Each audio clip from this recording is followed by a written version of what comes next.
You're listening to episode 214 of the D6 podcast. I don't know anything more important in our society or in the kingdom of God than to help the church, help the family. Discipleship is not an event, it's a way of life. And one day it just hit me that discipleship at home was not about doing more. It was about inviting Christ into what we were already doing. The goal of family ministry is not families sitting on the couch holding hands and singing Kumbaya.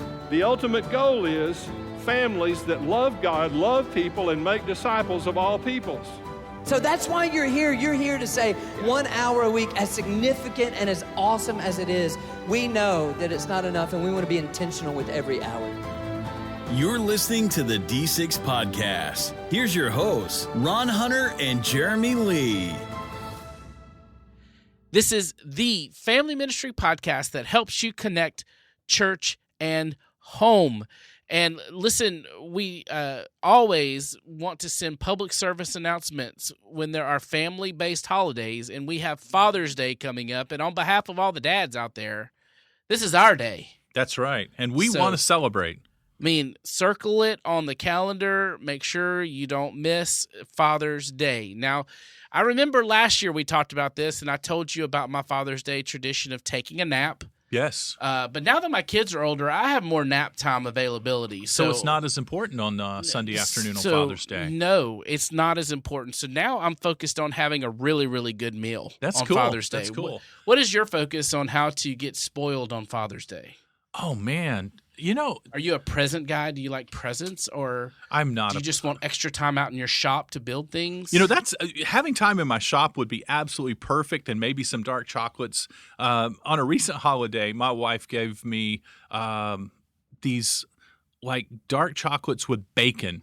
Oh my wrapped goodness! In them. They had big, thick pieces of fried bacon shoved down in dark chocolate, straight from heaven.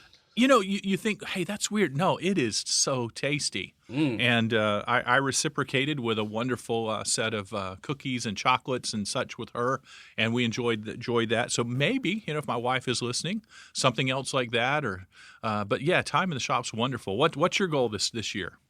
Again, just good food. I've got to think about it. It's some meals you just have, some meals you plan for a week, and I'm going to plan this one for a week. I haven't begun planning. So if you could pick any restaurant in the Middle Tennessee area for your Father's Day meal, what would it be? Yeah, that is a huge challenge. It is. So we had some good ones. And I want it to be a local place. Yep. I don't like chains on those kind of moments. I want it to have big, huge servings, and I want to feel guilty about it after I'm done. Those are the first three requirements, but I don't have anything specific yet. Give me a chance to think about it. Yeah. Now, you should be thinking about Father's Day, and that's one of the reasons why we're chatting about this, because you guys, just like your Mother's Day resource a couple of months ago, now you have a Father's Day resource that church leaders can use to help make sure dads feel loved and appreciated and resourced and served on Father's Day.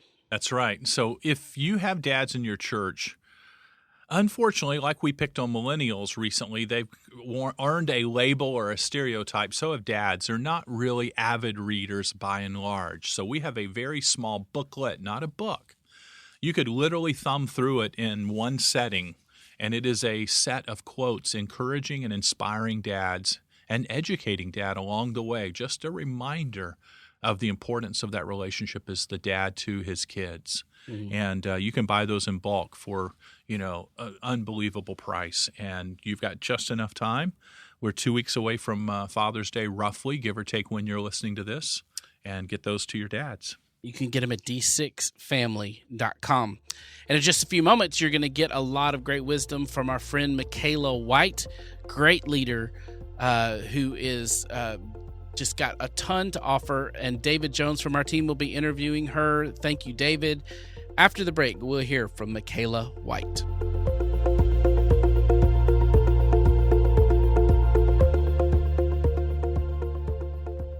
Right now, I am joined by Michayla White. As the executive director for the International Network of Children's Ministry, Michayla oversees and provides guidance for global initiatives that connect, train, and equip children's ministry leaders. For over a decade, she has served the children's ministry community in various areas like ministry program design, key leadership training, research, and resource development.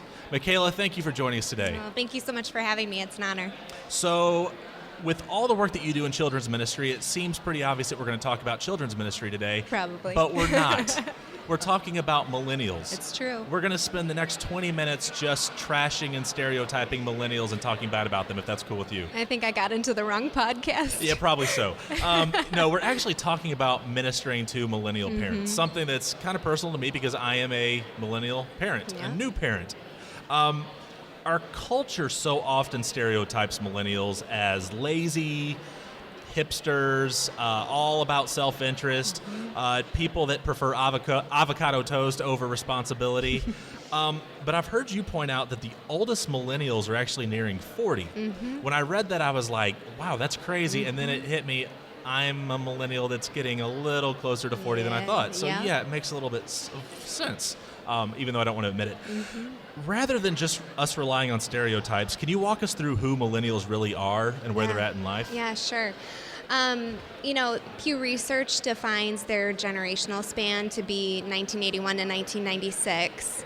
So by that definition, we've really been talking about them for 15 years now, since they started in college, and just recognizing that over half of them have families. So I think it's important for us to keep in perspective they're making up over half of the current workforce, and they're going to make up the majority of it in the next couple of years.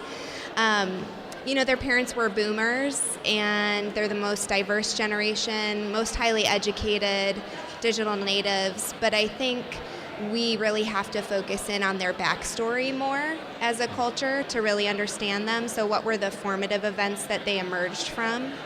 And those are things like Y2K, 9/11, the O.J. Simpson trial, Bill Clinton being impeached. So all of those are the things that formed their perspective of authority and economy and work and justice. So it makes sense when you understand their story a little bit more. Yeah. Now, how are they viewing the church? I say they, that's me too, but millennials as a whole, how are they kind of viewing the church and religion and things like that these days? Yeah, I would refer people to Barna Group's research into millennial spirituality. They determined 3 groups of millennials who have a faith background. They'd fall into either a nomad, which is someone who had a faith background but left the church and would still identify themselves as Christians. And then prodigals are those who did have a faith background, left the church, would not identify themselves as a Christ follower. And then most millennial parents of faith would fall into the exile category, which are those who have a faith background but choose to stay within an institutional church context. But the issue they have is they are struggling to integrate church and faith with everyday life rather than keeping it compartmentalized. Yeah. Now, one thing I often hear from people that are in that 25 to 40 range is that they really feel out of place in the church. A lot of their friends have left. They just don't know their role in ministry. They don't have that sense of belonging. They're not in the youth group anymore, but sometimes they kind of feel like they're treated like they still are. What can the church do to help millennials feel like they're a part of the church as a whole? Yeah. I think with the whole Age of Enlightenment, where we started to really focus on the mind, the church adopted a lot of educational models in how it functions, and that kind of gave way to a lot of programming. And programming doesn't create family. And millennials want a family, and that's really what what the Lord designed, and what He tells us in Scripture from Deuteronomy 6 on, is that we are to be a family that takes responsibility for one another and shows each other what it looks like to walk in faith in everyday life. And millennials, for the most part, didn't experience that. They experienced the programming of the church. And while it's great from an educational standpoint, it doesn't truly spiritually form them. And so I think a great first step for a church is to honestly consider what it looks like to be a family. We're going to take a quick break. When we come back, we actually are going to talk about children and how this connects to all this. So we will be right back.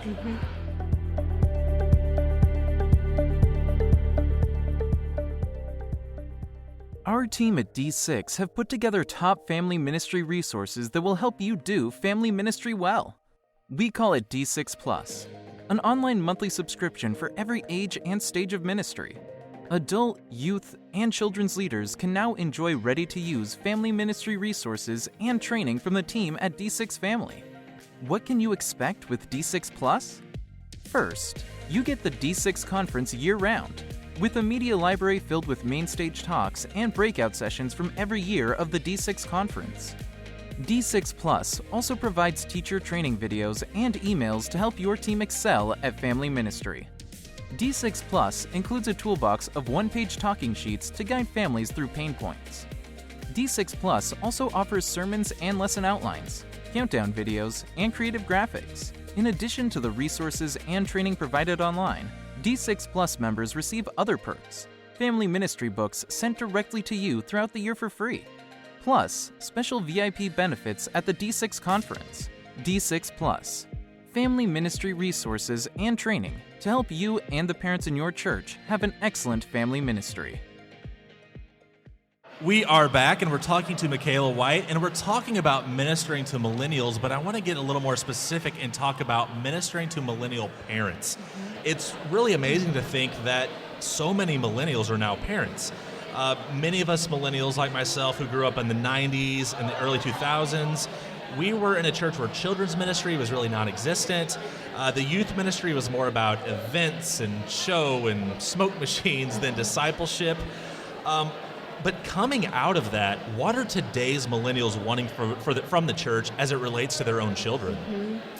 Yeah, I think before I dig into that, it's important to note that I recognize as children's ministry has grown and evolved, I am grateful for the fruit of what it has produced in my life and the ways that believers, especially in the boomer generation, really were the ones that paved the way for children's ministry to be possible, and we owe them a great debt in that regard. And as we move into the future, I think it's important for us to recognize how much millennials crave community for their children. And so as we approach this next generation in children's ministry community within the church, I think we have to consider what it looks like to really invest in discipleship relationships with children instead of creating structures for them to move through that is mostly focused in education and not in transformation. And transformation happens in relationship. Yeah. Well, I fit right into this category. I'm in my mid-30s. I'm a new parent. I'm absolutely clueless to what I'm doing right now. How can the church come alongside people like me and minister to young parents? Absolutely.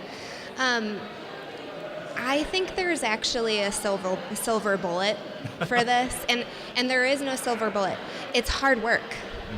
That's the silver bullet, and the hard work of relationship. So, pairing millennial parents with older parents who are passionate about discipleship and are willing to show millennials what it looks like to integrate faith with everyday life, what spiritual practices look like in the everyday and the mundane, and helping also to support their children by speaking truth to them the same way that the parents are speaking truth to them. Most millennials, almost 100% of them would say they want their children to know, love, and serve Jesus. But if you ask that same group how many of them are reading their Bible regularly, it would only be 30%. And so when it comes to basic spiritual practices for a thriving relationship with Jesus, that's something that is a gap in the life of the millennial. They're overscheduled. They are, and church tends to be a part of their week. And we have to help them understand what a relationship with Jesus looks like throughout the entire week. So you're discipling millennial parents and the children at the same time. And that is a great gift that I think the church is poised to give these families.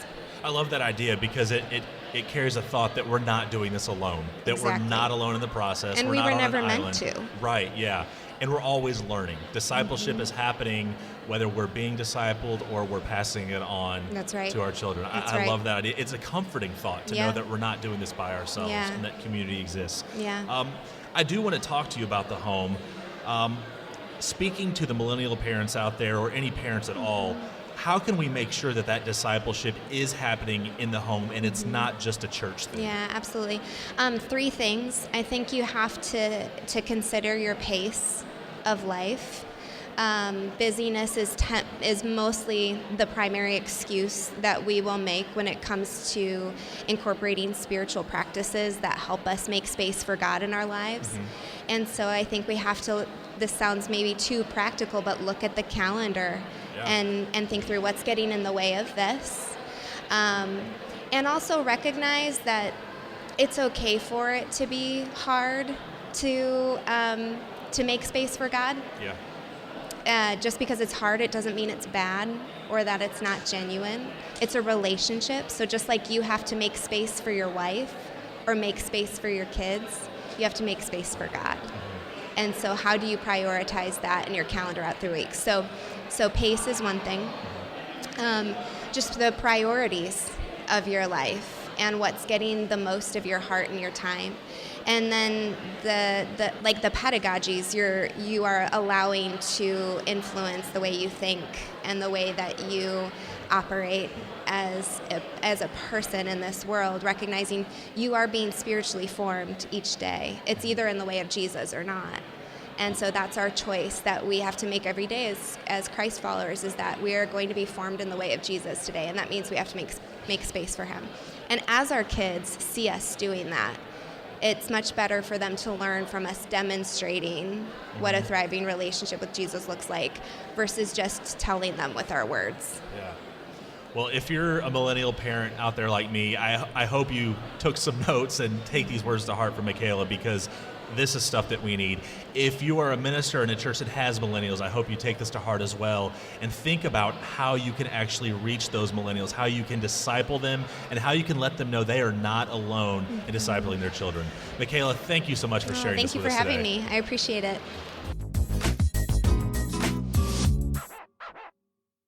Michayla offers a ton of insight, as we've just heard. And if you have children's ministry leaders and you're looking for that one event to attend each year, it has to be the Children's Pastors Conference. You will not only learn from the speakers, you'll learn from the people in the hallway, you'll learn from the community. And that's something Michayla does a brilliant job of building, is community inside that event. And we will always exhibit at it as long as she'll have us. So you can come and see what is going on at CPC, drop by the D6 booth, say hello to us. And it is not too early for you to go ahead and register right now for that event. I'm just going to plug Michayla's event right here for you to go check that out and get your team ready. And next week, we will have my friend Robert Beeson, former music industry executive, helped discover Jars of Clay, if you remember them. Great guy. But he has a heart for ministry, and also has a story where he found himself living as a single dad. And he loves to tell that story and what God did and what God taught him. And now his whole world is helping other single parents not just survive, but thrive. You'll love Robert Beeson, and he'll be our guest next week. We hope you have a great week, and we hope you have a great week of ministry. You've been listening to the D6 Podcast. You can learn more about D6 at d6family.com.